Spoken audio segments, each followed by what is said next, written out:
When you're an entrepreneur with a great idea, it can be daunting to find funding.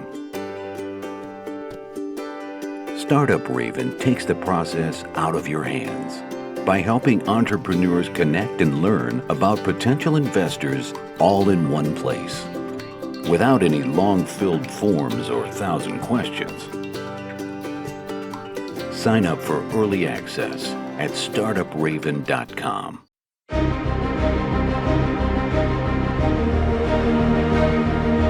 Welcome to Startuprad.io, your podcast and YouTube blog covering the German startup scene with news, interviews, and live events. Hello and welcome everybody. This is Joe from Startuprad.io, your startup podcast and YouTube blog from Germany, as well as host of the world's #1 Czech entrepreneurship radio, Startup.radio. You can subscribe to us everywhere you get your podcasts, especially our newsletters, also strongly recommended. We write once a month and wrap up everything that was important in 5 minutes or less reading time. Today, due to popular demand, we bring the entrepreneur tools back, and therefore I would like to welcome Daniel here with us. Hey Daniel, how you doing? Joe, thank you very much for having me. Totally my pleasure. Can you tell our audience a little bit more about you? With pleasure. I signed up to LinkedIn early in 2004. I made all the possible mistakes in the book, and I came back to help people because I didn't find any good cookbook when I started to use LinkedIn and helping entrepreneurs. So I'm doing this today. And what we will talk about is how to set up your personal LinkedIn profile, a little bit the company profile, and what mistakes people usually do and what you should do. We may add to our audience that we have already talked on my podcast Starting Wide that I co-host together with Michelle. We talked already about my LinkedIn profile there, and I made a lot of changes. And the most important piece of information I have gotten from you, it's basically on LinkedIn, you also have to do your search engine optimization, meaning you have to have the keywords for what people should be able to find you. For example, for me, Startup Radio, podcast, consultant, Startup Scout, and stuff like this. Can you give us a little bit of kind of overview, the broad topics, the broad ideas that will guide us through this Entrepreneur Tools episode today? With pleasure. So we're trying to help entrepreneurs leverage their LinkedIn presence, and this, Joe, has two main points. One that you mentioned is our individual profile. In other words, the co-founder, the team themselves. And the second is the page. You need to set up a page, but for most startups, lead generation will not happen through the page. It will happen through their individual profile. And that is something really interesting. That's something I also learned from you, because for me, it was like, oh, look, there is the LinkedIn page for me personally, but most leads will be generated by the company website. And that's exactly the wrong way, right? Yeah, it's natural to think that like that. Yep. Yeah. Even if you consider your page and your company page, then you, Joe, as an individual, you have more followers, a lot more followers than the page. And this may be the case for most founders listening to us. Their page has to be set up. It's fine. Do it. Check it every couple of months. But usually lead generation will not happen through that page, because think about the difference. If a prospect sends you a connection request and you, Joe, decide to accept the invitation request, then you have access to that person's email and you can communicate with that person. However, if the prospect follows your page on LinkedIn, you, as the manager of the startup, have no meaningful way to contact them. Mm-hmm. LinkedIn holds that data. You can't do anything with the followers, and most of them will not even see what you share using the page. So set up a decent page, check it out, check Startuprad.io page to visually see the elements you can incorporate into your page, but don't neglect your individual profiles. And one of the most common mistakes is that customer-facing executive, the VP marketing, the co-founders, the CTO, the VP R&D, their profile will often be under optimized. And whenever you deal with people, you deal with clients, you deal with prospects, it makes sense to go back and make sure that the team has an interesting and on-brand presence, including their individual profiles. Mhm. And we're here talking mostly about the senior management team, the founder team, right? Yes, but it's very easy to simply guide your staff, whether you have only three co-founders or when you have 20 or 60. Most startup staff will be glad to showcase and to show that they're part of that startup. Some of them don't know how to do it. So it's your responsibility as a co-founder to simply guide them and help them. And to see the difference, you can visit your own profile. Anyone can visit your own profile and see the wealth of information that is available to anyone. And that information allows people to convert better, to check out Startuprad.io, to reach out to you and ask them to help them as a digital consultant or to do something else. So the page itself has to be set up, but the money that's easier to collect will be through our individual profiles. Make sure that your staff and your employees represent the company and the startup well.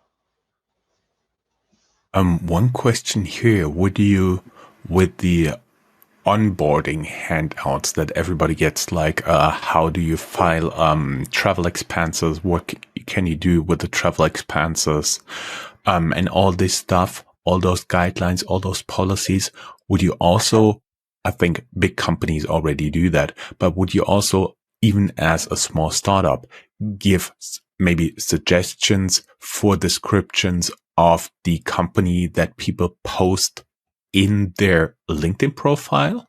What level of help of guidance would you think is proper here? Well, that's an excellent question. So let's start with the easiest one. The easiest one is to add the startup in the experience section. And every new employee can do that within the first days or weeks. And even here, imagine I would join Startuprad.io and I would go and enter the name of the company. It's not enough. I need to select the right logo for me to be incorporated into the page.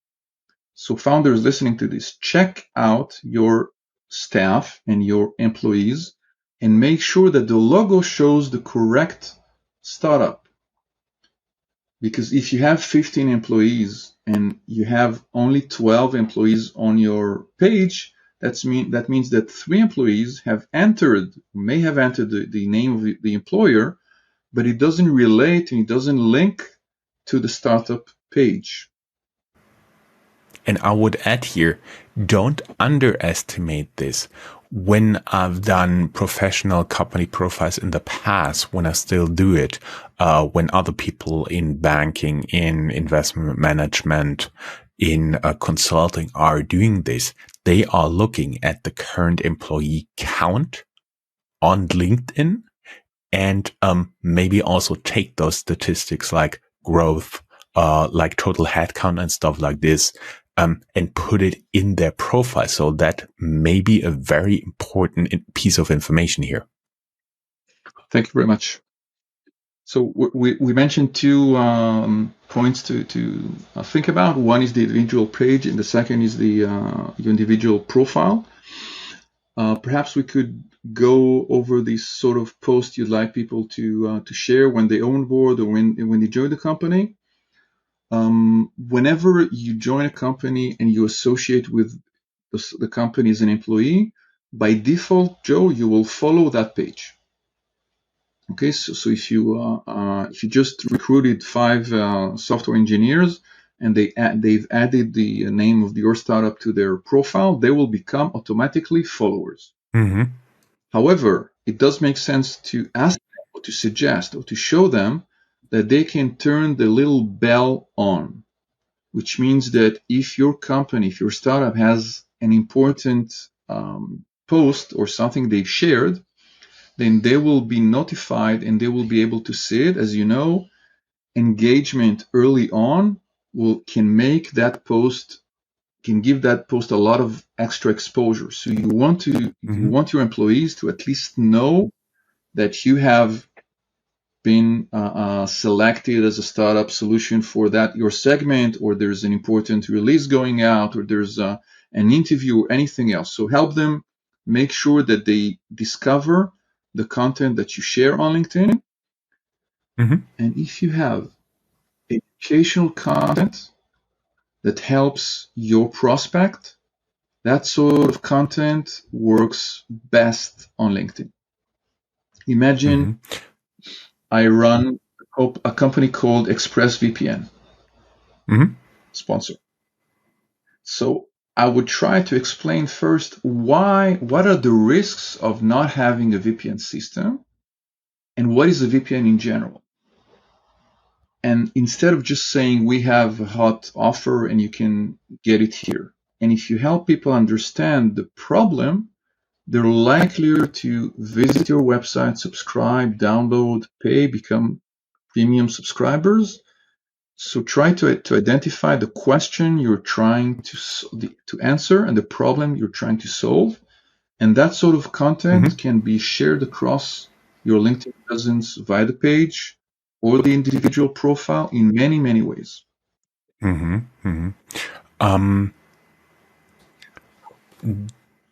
do you think it is also good in terms of the LinkedIn algorithm if you ask your employees to like and comment or share as much as possible of the company they are hired for? Yes, of course, but I'd like to remind our watchers and listeners here, you can't force it. Okay, because I was there's a clear cut yeah, I'm sorry. I was also You were? sorry. We do have a little time like here. That's why we are interrupting each other all the time. I was also not suggesting really to force them or to force the algorithm, but only, hey guys, keep in mind you're working for this company. We would greatly appreciate every time you see something from our company you like to also give it a like on LinkedIn, something like this. Excellent. I think that's a great idea. And in terms of engagement, maybe two quick tips. Comments that drive the conversation forward are best appreciated today. So, adding a comment, a meaningful comment, maybe asking a question, is likely to make more people discover the original content and answer your question and go and make the conversation more viral if you'd like. And if possible, ideally, you want to make people comment and share and like or repost in the next 60 to 120 minutes after you share it. The longer they wait, the smaller your ROI is. So if you manage to have many employees comment, share, and like that content 20 minutes after it's gone, then a lot of their network is likely to discover the post you had. Oh, I see. There have been some posts that have been liked. In one case, I do believe 18 months after they have been published. That's completely neglected in LinkedIn, when I understand it correctly. Yes, there is some type of content that's evergreen. Okay, so you could have content that will generate leads for you years down the road. My first article was published maybe 8 years ago. It still drives me business, but it's the exception rather than the rule. Most Mm-hmm. of things you Mm-hmm. share are a bit more time sensitive. So it would make I sense to see. suggest, some companies have either cheer employees by having a leaderboard or showing who has shared or liked or commented the most, but you can try and ask you can ask a question that will drive the conversation forward. If you mentioned travel Mm-hmm. expenses, Mm-hmm. say my startup is dealing with the issue of travel expenses. Travel expenses doesn't sound like fun. So, you just returned from Munich. Now you have to go into that paperwork and deal with it. So if you want to create a brand around yourself and strengthen your thought leadership, then a question you could ask Joe is, if you travel to 5+ countries in the last 2 to 3 years, can you share with us the most exciting or the most fun or the funniest episode you held in a business travel? This is a very simple way to make people weigh in and comment, and some of them will tell you amazing stories, and everything Mm-hmm. is associated with your brand. But instead of Mm-hmm. saying, when you return from Bavaria, please fill in that form, you associate your brand with something that's more fun and more engaging. Mm-hmm. I see. I see. Can we showcase, for example, my LinkedIn profile a little bit here, and then we can talk about what I've been doing right, what I've been doing wrong since our last interview, where basically this was an audio only podcast, and basically what we did is we went through through my LinkedIn profile, and you hinted at everything that I was doing wrong. And I was using a AI tool, not ChatGPT, and generate content on the keywords that I want to have and filled it in on LinkedIn. And I have to admit, I didn't get a lot of leads from that, but my visitors numbers have been going up constantly since. Okay, good. Okay, thank you. Yes, it would be great if you could share your profile. Let's discuss this and maybe mention the profile page, the company page as well. So if you look at Joe's profile now, you see the banner, and the banner says the authority on German startups. This is a simple and very powerful way to show Startuprad.io and your slogan in a nice visual banner. It will take you 20 seconds to upload. If you're not sure about the pixels, there's a free Canva template where you can play with that and move elements around. Suggest to your staff to upload a banner, and you can ask someone to create 2 or 3 banners, and that means that the company's presence will be enhanced simply by adding a visual banner. I know it sounds like a no-brainer, but still most startup employees and even some of the startup founders did not take the time to upload a banner. So start with what we're seeing right now. When we go to Joe's profile, we see the banner. Make sure your banner is visually appealing, attractive, and on brand. And the second element we see is your profile photo. So another quick thing I would suggest, would you mind clicking, Joe, on your profile photo in the lower left area? When you visit your own profile on LinkedIn, you have a setting on the top in the lower left area saying who can see that profile photo. Would you mind clicking on that option and showing us the other options? Yes. Thank you. We may add that it's now This is, in German, but only direct contacts your network, all LinkedIn members, and everyone. Thank you very much. So I suggest that everyone picks one of the lower two, either all LinkedIn members or everyone. There's not much difference. However, if you realize that your profile photo is only seen by your network, that means that even if you have 3,000 connections, then 900 million people will not see a profile photo. So change it. Just check your profile photo, just like you've shown us, Joe, and make sure that everyone can see your profile photo. Could you imagine the difference between a profile that has a photo and a profile that doesn't have one? LinkedIn says that up to 24 more people click when there's a profile photo. So if you run a search and you see Joe A no photo and Joe B with a photo, most people will click on Joe B with a photo, because we know that the person without a photo usually have not added information to their profile. So make sure you have a decent photo that's professional looking, and if you can, make sure that the profile photo itself is visible to everyone. Can you share with us maybe your thoughts about the new headline that you added, Joe, to your profile?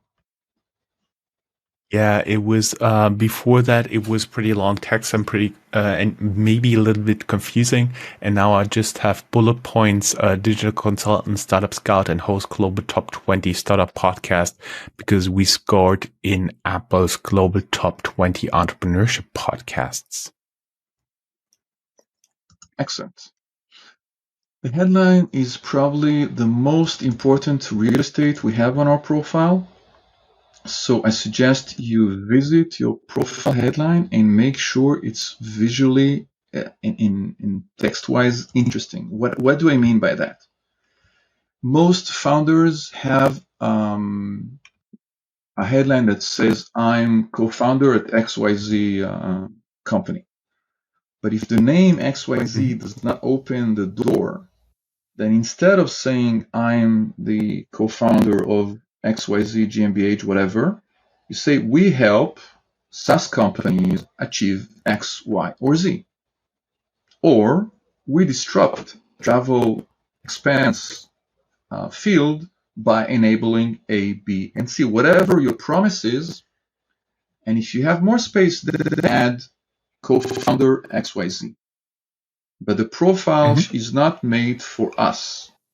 Our profile should help our ideal reader. And for startup co-founders, the ideal reader is usually a prospect or a talented engineer or a talented software engineer. They want to join the company.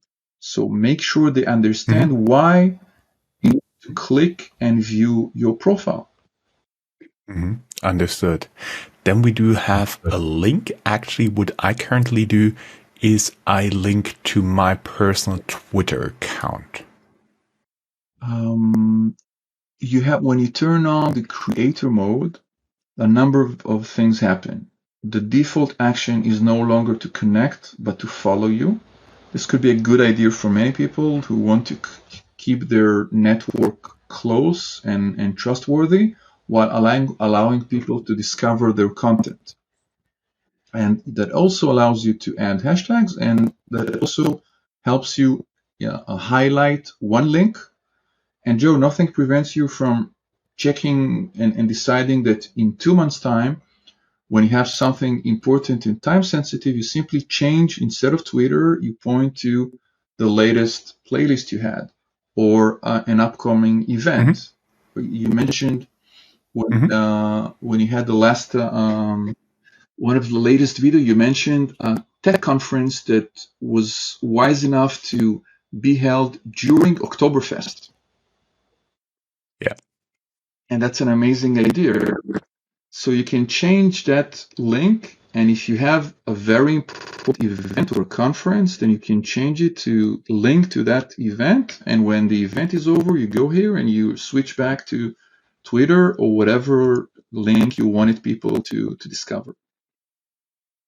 Scroll down a bit, so we'll look at the featured profile. Excellent. So the feature, what made you pick those elements as the featured element in your profile?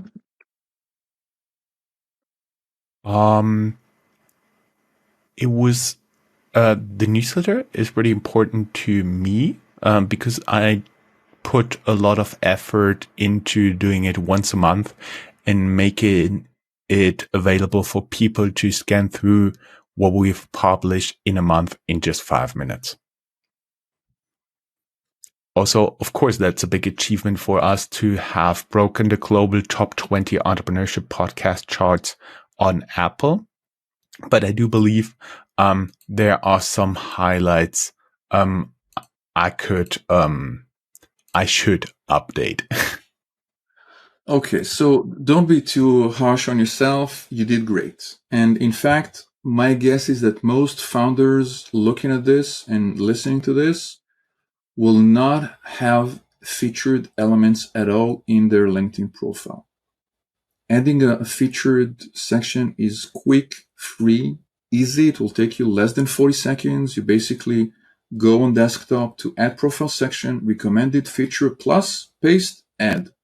And that means that anyone visiting your profile will see the link that you highlighted. It will be visually appealing as well. So ask yourself, who's my ideal reader? What is the link I want them to see first? And if you want them to see first your demo or your talk or your homepage or your RSVP, then make sure that that page is easily seen early on by anyone visiting your profile. Mm-hmm. What I we see. mentioned so far are things, elements that people see within, the first 5 seconds.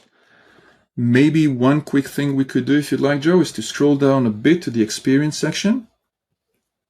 Mm-hmm. Thank you.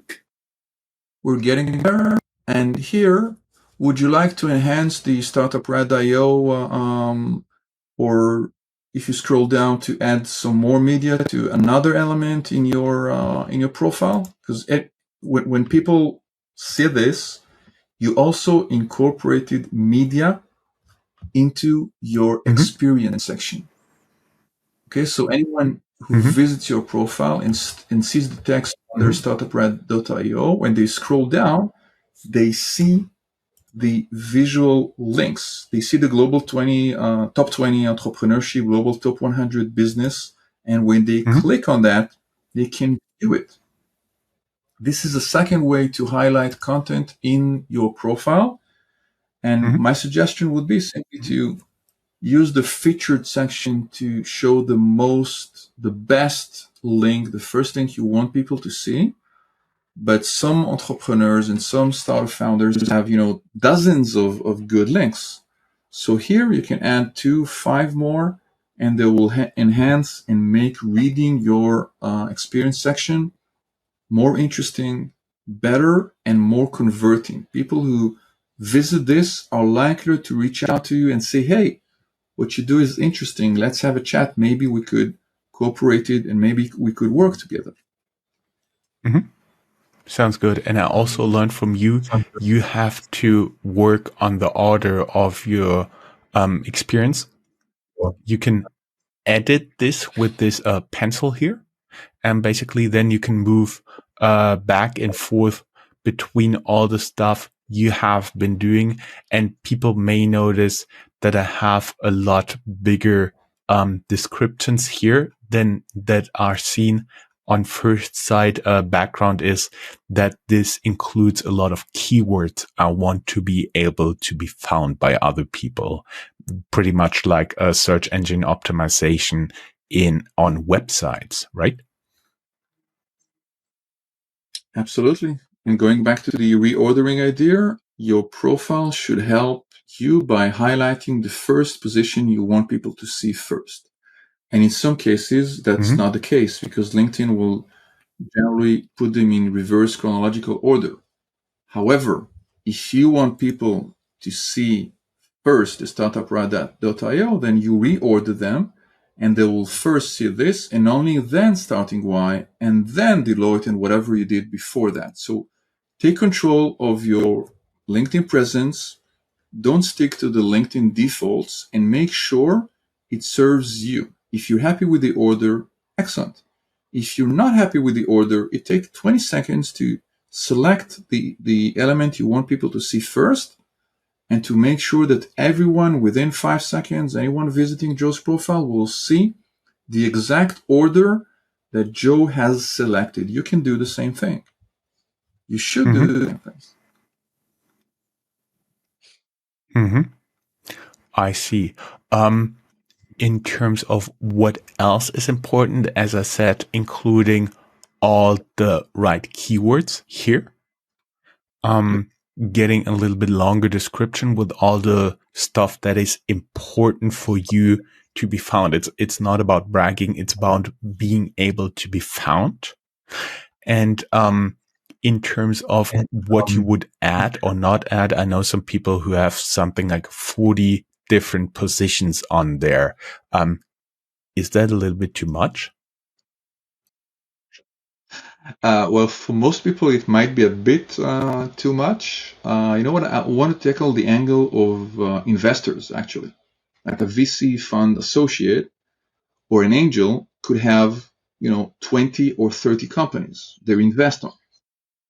So it doesn't make sense to say I'm a board member in company A and I invested in company B because your experience section will have 30 names. Most people cannot handle that. So what you could do is have one entity, say board membership as a board member. These are the name of the startups I am on the board of. Or if I teach at a certain university, then I would try to put everything under teaching or public speaking and not add a separate experience section for every month you held a position or did some temp thing. You have to make the story easier to understand. And you also recorded when you were in Barcelona, you had a talk about storytelling in when startup raise funds, the importance of the 7 steps of storytelling. This your profile, Joe, is a story, and it's our responsibility to try and make it interesting and to make it story-like because people love to read stories, so they want to discover more about you. And ideally, at the end of the funnel, they will reach out to you and say, "We need your help. Could we jump on a call and see whether you could help us?" Yeah, the page, the pictures, the headline, the links, the experience. Are there other important section of your personal LinkedIn profile in terms of being a founder, being an entrepreneur? But keep in mind that may also, especially in Germany, trigger something different, because when you held like 20 positions within 2 years,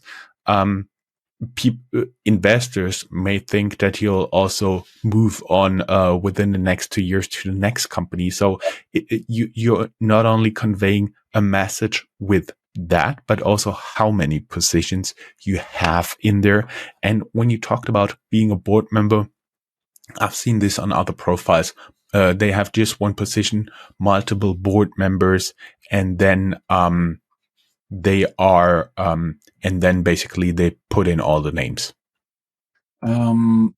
Simplicity is helping people understand what you bring to the table, and the point you raised is very important. From my perspective, your profile should speak for itself. Anyone Googling, most founders will go to their LinkedIn profile because their LinkedIn profile will be one of the top results. So make sure you don't have to explain it. You don't my profile says A, but actually I'm doing B. My profile C still has my corporate job, but I'm actually now in a startup. It doesn't make sense. You own it, manage it, or delete it. Don't let it become obsolete.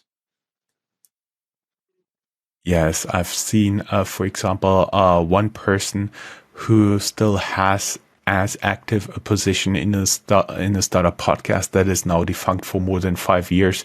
So this person also doesn't pay a lot of attention to his or her LinkedIn profile. Now we moved a little bit into the company page, and since we're talking for already more than 30 minutes, can you give us a little bit of an idea what is also of importance here, including but not limited to the pictures and having all the important keywords, all the important headlines on there? Right. So I think the Startuprad.io example you're showing is a very good example for people to look at and then duplicate and tweak it to their own startups. So you have from top down, you see the banner, and then there's a description and there are specialties. Description could be taken from your website, the about section, or slogan, stuff like that. And the specialties, you can think about them as a bunch of keywords. And if you have conducted a keyword research and you know what terms are used by people when they're looking for solutions such as yours, then those type of specialties could be added to your LinkedIn page. Make sure that people are associated with your company and try to have more than one company page administrator. Because Joe, when the co-founder leaves and goes to start another startup, if there's only one person, it will become very difficult for the startup to manage the page. So make sure there are at least two active administrators who are allowed to share content here. I've worked with a number of companies that could not access their company page because one person left. It's really a pity. Just like the example you mentioned about someone showing a podcast from that was, dead for 5 years. It doesn't make sense. What sort of content do you engage with as a reader when you go to LinkedIn, to the LinkedIn feed? Do you like seeing videos, images, quotes, interviews, personal stories? What makes you tick as a reader? Personally, I scan through. Most of my attention is caught usually by pictures, and then I read sometimes the attached stories, and sometimes I see other people reacting to LinkedIn posts, and that's also where I pay a little bit more attention. Great.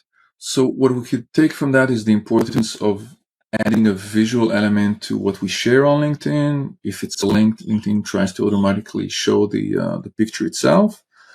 And if you start writing text, LinkedIn will usually cut that text and there will be a small print saying show more. If you manage to make more people click on show more, then the LinkedIn algorithm decides that your post is worth sharing with more people. So it could be that you've written, 20 lines, but if the first two are not engaging, then many people will not click and they will never discover what you had to say there. So reread it and make sure that the first sentence is close to a cliffhanger. Maybe a question you're answering, or maybe something interesting for you to make people start reading in their busy feed. And the more people click on that, the more people discover your content, go to your website, and convert. Understood.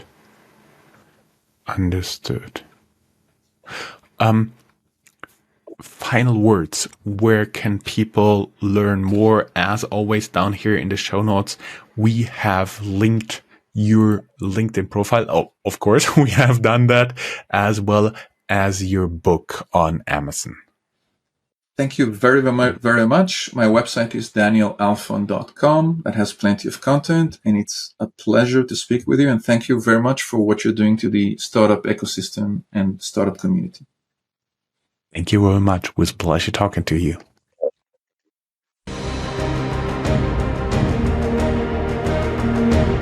That's all, folks. Find more news, streams, events, and interviews at www.startuprad.io. Remember, sharing is caring.